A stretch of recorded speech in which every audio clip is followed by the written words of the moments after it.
آقا حضور سرکار مدینہ صلی اللہ علیہ وسلم فرماتے ہیں جو بندہ کسی روزے دار کو روزہ افطار کروائے گا اللہ اس کے گناہوں کو بھی مٹائے گا،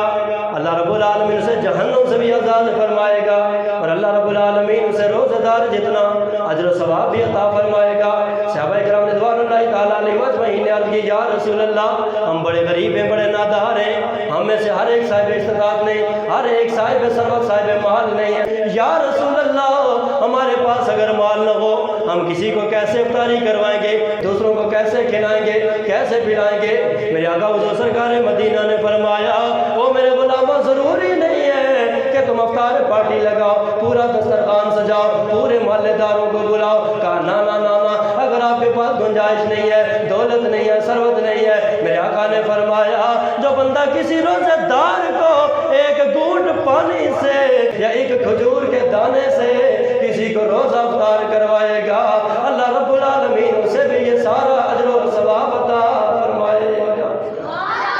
اللہ رب العالمین یہ ساری شان، یہ سارے کمال، یہ ساری رفتیں اسے بھی عطا فرمائے گا۔ اور پھر میرے آقا حضور سرکار مدینہ نے فرمایا اگر کوئی بندہ صاحب ثروت ہے، مال و دولت والا ہے، کوئی صاحب ثروت ہے، صاحب استطاعت ہے، اور اگر کسی کو روزے دار کو وہ جی بھر کے کھلائے گا، پیٹ بھر کے کھلائے گا، پیٹ بھر کے پلائے گا، میرے آقا فرماتے ہیں لوگو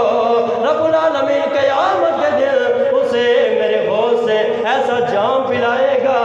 کہ وہ کبھی بھی پیاسا نہیں ہوگا۔ جو میرے حوض سے ایک بار پانی پی لے گا کبھی بھی پیاسا نہیں ہوگا، حتیٰ کہ رب العالمین اسے اپنی جنت میں داخل فرما دے گا۔